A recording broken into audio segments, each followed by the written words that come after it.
Salam müəllimlər və abituriyentlər. Bugün informatikadan Dövlət İmtahan Mərkəzinin 20 variant sınaq imtahanı kitabları seriyasından birinci sınavın izahına qeyd edəcəm. Başlayaq sınavımıza. Deyir ki, birinci sualımızda informasiyanın neçə növü var? Yəni, insanın duyğu üzvləri vasitəsilə alınan informasiyanın növləri 5-dir bilirik ki, vizual, səs, qoxu, taktil və eyni zamanda dad informasiyası 5 növü olmuş olacaq. İkinci sualımız informasiyanın xassəsidir, aktuallıq xassəsidir, tamlıq xassəsidir, etibarlıq xassəsidir, obyektivlik xassəsidir, diskriptlik, algoritm xassəsidir. Demək, niyə variantı olmuş olacaq?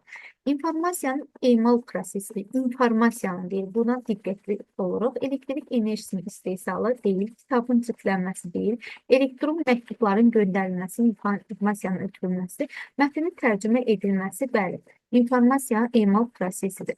Sonra informasiya növü deyil. Video informasiya, qoxu informasiyası növüdür, dad informasiyası növüdür, görmə informasiyası, səs informasiyası, amma video informasiya formasıdır, yəni informasiyanın formasıdır. Ona görə də dördüncü sualımızın cavabı A variantı olmuş olacaq. Növbəti sualımıza baxaq. İnformasiyanın qəbul edəcək şəxsin başa düşdüyü şəkildə verilməsi informasiyanın hansı xassəsinə aiddir? Əgər biz onu başa düşürüksə, bizim üçün aydındırsa, demək anlaşıqlıq xassəsidir. Doğru ifadəni müəyyən edin. Cari zamana uyğun informasiya aktualdır, doğrudur. İnformasiya, biraz burada müəyyən məsələlər var. Aktualdır, cari zamana, yəni şəxsə görə bu aktuallıq da dəyişə bilər. Amma ümumən bu şəkildə tərif verilir. Ümumi yanaşsaq A variantı doğrudur. Digər variantlar niyə doğru deyil? Baxaq. İnformasiya tamdırsa o həmişə aktualdır. Xeyr, tam informasiya ola bilər, amma aktuallığını itirə bilər. Yanlışdır. Elmi məqalələrdə informasiya həmişə aktual ola bilər. Aktualdır, yəni aktual deyil. Hər zaman aktual deyil. Bu da yanlışdır. İnformasiya başqasının fikrindən asılı deyilsə, o aktualdır. Xeyr, başqasının fikrindən asılı deyilsə, o obyektivdir. Yanlışdır. Etibarlı mənbələrdən alınan informasiya aktual olur. Etibarlı mənbələrdən alınan informasiya aktual olmaya da bilər. Bu da yanlışdır. Sonra 7-ci sualımıza baxaq. Sezar üsulu ilə şifrələnmiş film sözünün şifrini müəyyən edin. Demək, biz buna açar burada təyin edilməkdir. Baxacaq ki, filmdən A variantına baxsaq, F-dan A-ya gəlmək üçün, demək, 1, 2, 3, 4, demək, 1, 2, 3, 4, 5. 5 getmiş olacaq. Yəni 5 mövqe əvvələ getmiş olacaq. Sonra i-dən 5 mövqe əvvələ baxsaq, 1, 2, 3, 4, 5 D-yə gəlməlidir, Y-yə gəl. Demək, bu deyil. B variantına baxsaq, F-dan B-yə gəlmək üçün, demək, 1, 2, 3, 4. K, məsəl üçün 4 olsa, indi baxaq. İ-dən 4 mövqe əvvəl 1, 2, 3, 4 Y ola bilər. Demək, B, Y hələ ki uyğun gəlir. L-yə baxsaq 1, 2, 3, 4 X ola bilər. M-yə baxsaq 1, 2, 3, 4 Y ola bilər. Demək, B variantı doğrudur. Burada isə açar artıq verilibdir. Deyir, Sezar üsulu ilə şifrələnmiş disk sözünün şifrini K bərabərdir 5-ə görə müəyyən edin. Demək, 5 mövqe sonraya baxacağıq. D-dən başlayır. Demək, disk sözünü qeyd etdiyi üçün 1, 2, 3, 4, 5. Demək, i-yə gəlməlidir. D çevrilməlidir nəyə? I-yə. Demək, burada baxsaq, i ilə başlayanlar B avtomatik çıxır, C də buradan avtomatik çıxmış olur. Bu 3 variant arasında baxacaq. Baxır ki, hər ikisində, üçündə də daha doğrusu eyni simvollardır. Heç i-ni yoxlamağa ehtiyac yoxdur. S-dan başlasaq, demək, 1, 2, 3, 4, 5 X ilə başlamalıdır. O zaman D variantı da buradan çıxmış olur. X-ya da baxsaq, demək 1, 2, 3, 4, 5 X ilə bitməlidir, olur Y variantı. Şagird Paint proqramında ağ-qara təsviri rəngləyir. O, bu təsvir üzərində hansı informasiya prosesini yerinə yetirir? Belə baxsaq, bir neçə burada əslində dərinə getsək, informasiya prosesi gedir, amma ağ-qara təsvir rəngləyirsə, ümumi yanaşsaq, emal götürmək olar.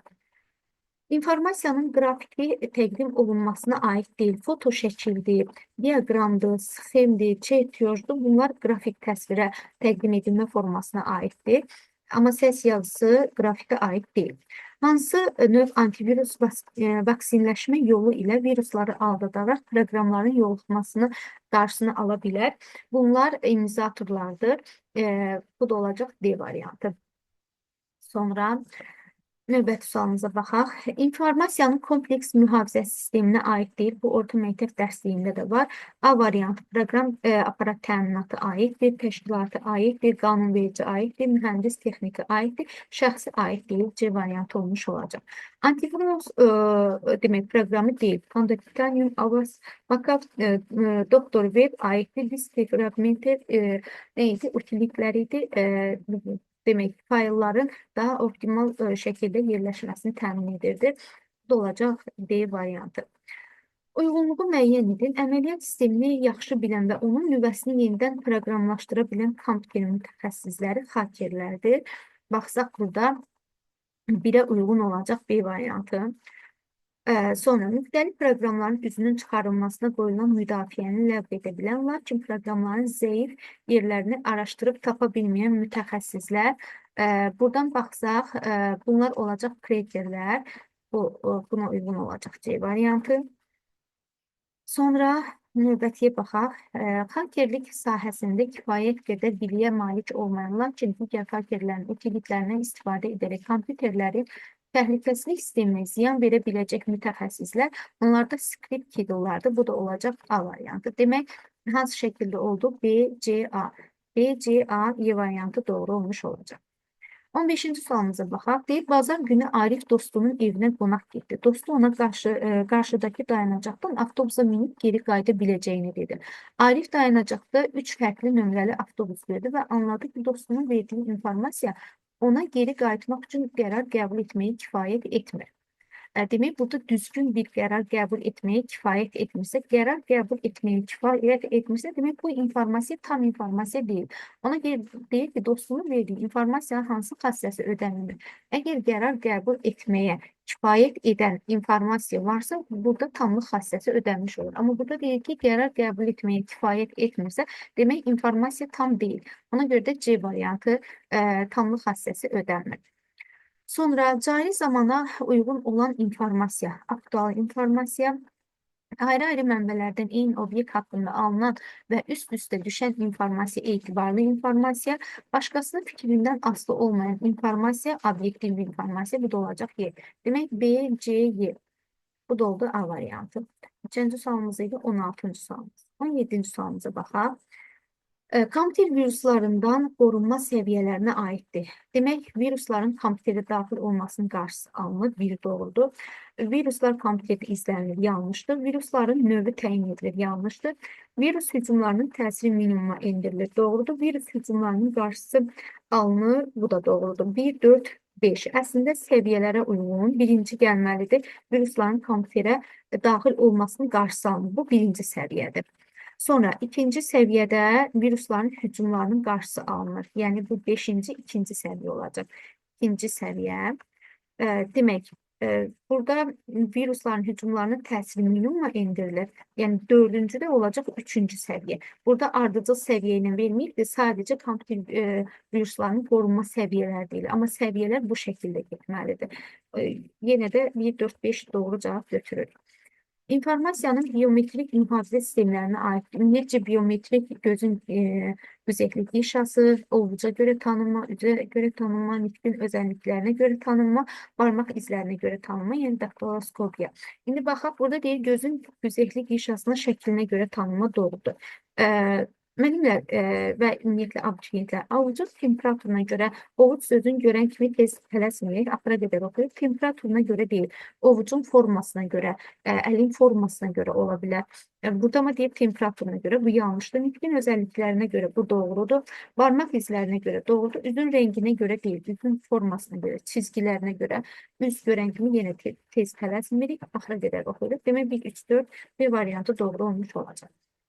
Sonra indi deyir ki, ictimaiyyətə məxsus proqram təminatı, şərti ödənişsiz proqram təminatı, özəl proqram təminatı. İndi bunları uyğunlaşdırmalıyıq. Demək, ilkin kodu da daxil olmaqla ödənişsiz yayılan proqram təminatı. Bunlar adlanır ödənişsiz proqram təminatı. Yəni freeware bu heç birinə uyğun deyil. Sərbəst olaraq üzü köçürülə bilən və müəlliflik hüququ ilə qorunmayan proqram təminatı. Bunlar olacaq ictimaiyyətə məxsus proqram təminatı. Demək, bu birə olacaq B variantı. Sonra digərinə baxaq. Müəlliflərin yaxud qanuni sahiblərinin xüsusi mülkiyyəti olan proqram təminatı, bunlar özəl proqram təminatlarıdır. Demək, buna uyğun olacaq C variantı. Gəlir əldə etmək məqsədi ilə yaradılmış proqram təminatı, bu ticaridir. Bu ticaridir. Bu da uyğun deyil heç birinə, çünki üçünün burada adı çəkilir. Müəlliflik hüququ ilə qorunan və pulsuz yayılan proqram təminatı, bu da şərti ödənişsiz proqram təminatı olmuş olacaq. Demək, B, Y, C şəklində olmuş olacaq. B, Y, C, Y variantı doğrudur. Sonra növbəti suala baxaq. Mətn informasiyası, ədədi informasiya, səs informasiyası, riyazi ifadələr, ədədlər, tarix və zaman verilənlər, bunlar bilirik ki, ədədi informasiyadır. Demək, 2 uyğun olacaq. A, suyun şırıltısı, telefon zəngi, quşların səsi, bu olacaq səs informasiyası. B, şəkillər, sxemlər, çertiyojlar, bunlar qrafikidir, qrafik burada yoxdur. Şeir, hekayə, reklam yazısı, bunlar da uyğun olacaq mətn informasiyası. Y. Demək, olacaq demək, Y, A, B. C variantı. Növbəti sualımıza baxaq. Deyək ki, süzgeç antivirus proqramlarının fəaliyyəti. Yəni filtrlər. Virusların çoxalma və zərər vurma məqsədi ilə əməliyyat sisteminə etdikləri müraciətləri tutur, təhlükəli əməliyyatlara nəzarət edir. Elə 21-də A variantı doğrudur. Digər variantlara baxaq. Deyək, təkcə yoluxmuş failləri aşkarlamır, həm də onları ilkin vəziyyətə qaytarmağa çalışır. Bunlar doktorlardır. Doktorlar vaksinləşmə yolu ilə virusları aldadaraq proqramların yoluxmasının qarşısını ala bilir. Biraz öncə dedik, burada sualda var idi. İmmunizatorlar, qısa yazıram. Hər hansı məlum virusa yoluxmuş failləri aşkarlamağa imkan verir. Aşkarlamağa imkan verir, bu detektorlardır. Detektorlar. Sonra əməli yaddaşa və xarici qurğulardır. Yalnız onlara məlum olan virusların axtarışını təmin edir və onları tapır. Və bu da detektorlar olmuş olacaq. Detektorlar. Düzdürmü? Demək, burada bizdə A variantı doğru olmuş olacaq. Bizdən süzgəci soruşuldu. 22-ci suala baxaq. İnformasiyanın yadda saxlanılması prosesi deyil. Mətnin oxunması, baxaq digərlərinə, şagirdlərin siyahıya alınması aiddir. Dəftərdə qeydlərin aparılması aiddir. İnformasiyanın diskə yazılması aiddir, yadda saxlanılır. Cədvəldə verilənlərin qeyd edilməsi aiddir. Mətnin oxunması aid deyil. Sonra növbəti suala baxaq. 23-cü sualımızda deyil, informasiyanın ötürülməsi İnformasiyanın ötürülməsi prosesində iştirak edən elementləri ardıcıllıqla müəyyən edir. Əslində sadə şəkildə desək, birinci informasiya mənbəyi, sonra rabitə kanalı, sonra demək, informasiya qəbul edicisi.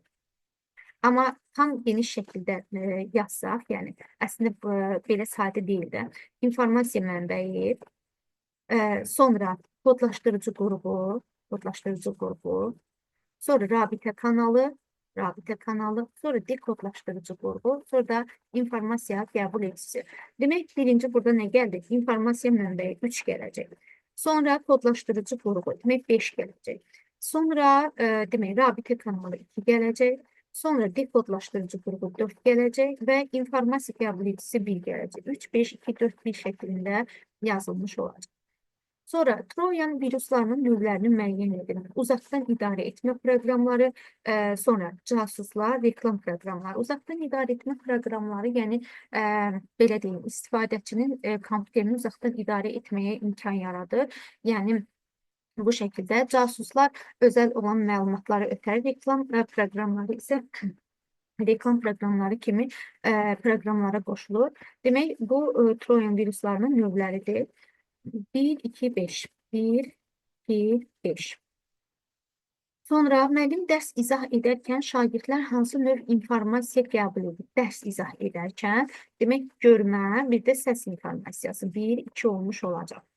Sonra informasiyanın biometrik mühafizə sistemlərinə aid olanı müəyyən edin. Biraz önce hamısının adını çəkmişdik. Barmaq izlərinə görə tanınma, daktiloskopiya, ayaq izlərinə görə deyil, üzə görə tanınma, dırnaq buluşuna görə tanınma yox, nitqin özəlliklərinə görə tanınma.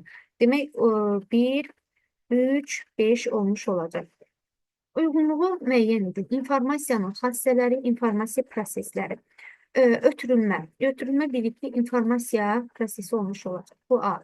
Diskretlik bu algoritma xassəsidir. Tamlıq informasiyanın xassəsidir. Anlaşıqlılıq bu da informasiyanın xassəsidir. Emal informasiya. Üzr istəyirəm, informasiya prosesi. Demək, 1-ə C idi, 2-yə A, Y olmuş olacaq. Sonra bu məsələyə burada belə baxaq. Bunlar açıq suallardır, variantlar yoxdur.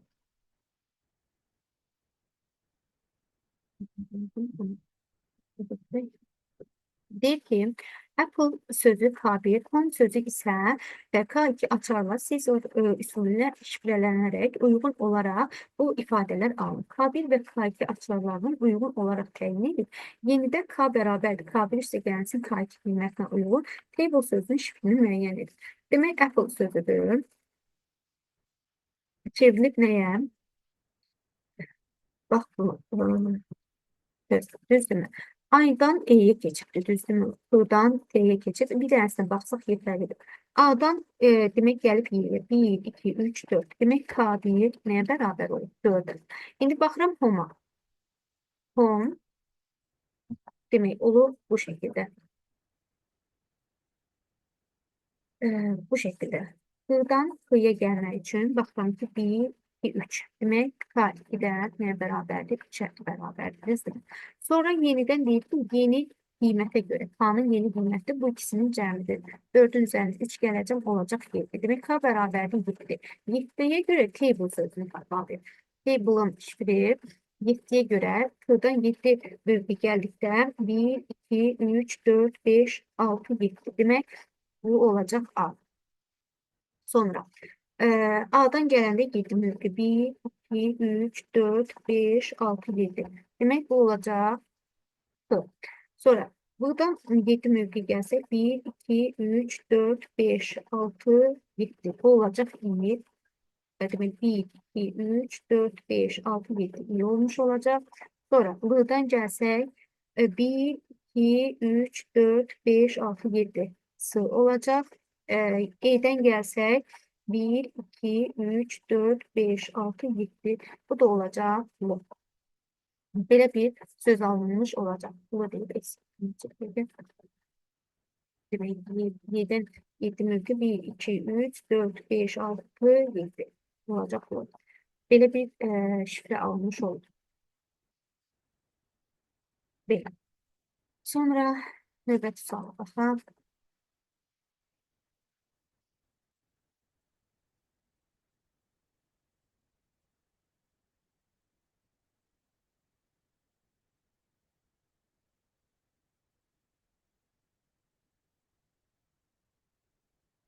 Demək, burada nə deyir? Bir A ədədinə aşağıdakı göstərilmiş əmrlər tətbiq edilir. A ədədinə, yəni dəyişənlə 1 əlavə edilir. A üstə gəlsin demək 1. Bu birinci addımda. İkinci addımda alınan nəticəni kvadrata yüksəlt. A plus 1'i yüksəldirik kvadrata. Sonra üçüncü addımda alınan nəticədən 2 çıx. A plus 1'in kvadratından çıxırıq 2'ni. Düzdürmü? Bu əmrlər bu şəkildə icra olunsa ardıcıllıq, yəni 1, 3, 1, yenidən 1, 3, 1 ardıcıllığı ilə A bərabərdir 2 dəyişəninə tətbiq olunarsa, A dəyişənin qiyməti bu prosesdən sonra neçə olar? Demək, A'nın dəyəri verilir, qiyməti 2'yə tətbiq etməliyik. Birinci bir əmr icra olunur. Demək, 2'nin üzərinə birinci əmr, bu 1 gəldiyinidir. Birinci əmr nədir? A'nı bir vahid artırmaq. Demək, 2'nin üzərinə 1 gələcəm, olacaq 3. Sonra ikinciyə baxsaq 3 yerinə yetirin. Alınan nəticədən 2 çıx. Demək, ikincidə 3'dən çıxmalıyam 2'ni oldu 1. Sonra ikinci addım yerinə getirilir. İkincidə alınan nəticəni kvadrata yüksəlt. Demək, 1'i kvadrata yüksəltməliyəm, olur 1. Sonra yenidən birinci demək, əmri icra etməliyik. Üzərinə 1 gəlməliyik. Demək, Burada dördüncü birin üzerine bir gələcək, sıralama sadəcə 1, 2, 3, 4 şəklində qeyd edirəm. Yəni birinci əmr, üçüncü əmr, ikinci əmr, bir də birinci əmr. Burada oldu 2.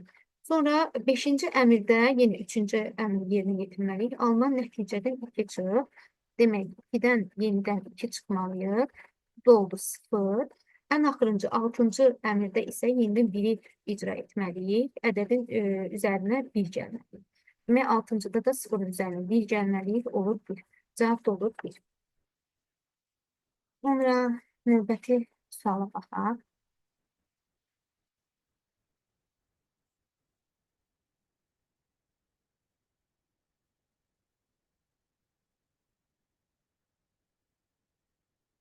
Burada da qeyd olunur ki, rəqəmlərin müxtəlif olan ixtiyari 3 rəqəmli natural ədədin rəqəmlərinin kvadratları yanaşı yazılaraq yeni ədəd alınır. Deyək ki, məsəl üçün x, y, z. Burada rəqəmlərin müxtəlif dediyinə görə başqa-başqa dəyişənlər formal olaraq belə götürdüm. İxtiyari 3 rəqəmli bir natural ədədin rəqəmlərinin kvadratları yanaşı yazılaraq elə bilin ki, bu nədirsə, hansı rəqəmsə onun kvadratı, sonra y-in kvadratı, z-in kvadratı, nə alacamsa bu nəticələr yanaşı yazılır. Və yeni ədəd alınır. Alınmış yeni ədədin rəqəmləri cəminin ən çox ola biləcəyini müəyyən edin. Ən çox neçə ola biləcəyini müəyyən edin. Demək, müəllimlər, ümumiyyətcə cəm deyirsə, toplananlar, yəni qiyməti böyük olduqca cəm də böyük olacaq təbii ki. Bizdə də rəqəmlər başlayacaq 0-dan, deyək ki, 9 daxil olmaqla, düzdürmü? İndi rəqəmlərin cəmi, bizdə bu rəqəmlərin də kvadratları yanaşı yazılır və alınmış yeni ədədin rəqəmləri cəmlənir. Demək, mən sondan ən böyükdən başlaya bilərəm. Məsəl üçün, 9-u götürərəm, 8-i götürərəm, 7-ni götürərəm. İndi məsəl üçün 9-un kvadratına baxsaq olacaq 81, 8-in kvadratına baxsaq olacaq 64, 7-nin kvadratına baxsaq olacaq 49. Yəni bunlar yanaşı yazılacaq 81, 64, 49. Sonra bunlar cəmlənəcək. Deyək ki, bu ikisi olacaq 9, bu ikisi olacaq 10, bu ikisi də olacaq 13. Düzdürmü? Bunları da cəmləyəndə 9 üstə gəlsin, 10 üstə gəlsin. Nə olacaq? 13. Bu da olacaq demək 32. Bu olacaq 32. Demək, bizdən də deyir ki, ən çox neçə ola bilər? Yəni 32 ola bilər. İndi sual ola bilər ki, müəllimə, məsəl üçün siz 987 götürdünüzsə, burada bizə əhəmiyyətli deyil hansı rəqəmdir. Məsəl üçün 9-un da kvadratı 81 edir. 81-i cəmləyərəm, olar 9. Məsəl üçün 6-nın kvadratını da götürə bilərəm. 6-nın kvadratı 36 deyil, 36-dır və 36-nın rəqəmlərin cəmini toplasaq 3 ilə 6-nı, bu da 9 vermiş olar. Məsəl üçün, deyək ki, 9, 6, 8, 7, 687. Yenə bu bizə 3, 6 verəcək. Bu bizə yenə 64, bu bizə yenə 49. Yenə cəmləsək, burada 9, burada 10, burada yenə 13 almış olduq. Yenə 32 verilir. Hər bir halda deyəndə, yəni bu vəziyyətdə hansı ki, 8 1 də cəmləyəndə 9-dur, 6-nın kvadratı 36-dır, cəmləyəndə 9 olur. Burada bizə hansı, belə deyək, rəqəmlərin müxtəlif olan ixtiyari 3 rəqəmli ədəd. Demir ki, rəqəmlərin müxtəlif olan ən böyük 3 rəqəmli ədəd. Bizdən sadəcə bu ixtiyari 3 rəqəmli ədədin kvadratlarını yanaşı yazıb cəmləyəndə maksimum, yəni ən çox neçə ola biləcəyini, cəmin ən çox neçə ola biləcəyini soruşur. Bu da 32 ola bilər. Ya istəyirsiniz 987 götürün, ya 687. Ola bilər sual olunan ki, mənim digərləri niyə yox? Məsəl üçün, 5-in kvadratını götürsək 25. Artıq görsən 2 ilə 5 cəmləyəndə 7 oldu, az oldu. Deyək ki, 4-ün kvadratı 16, 6 ilə 1-i toplayanda 7 oldu. Biz cəmin böyük olması üçün toplananlar böyük olmalıdır. Bu da olmuş olacaq 32. Demək, ilk sınavımız 30 sualdan ibarət idi, bitdi. İnşallah növbəti sınavların izahında qeyd edərəm. Sağ olun.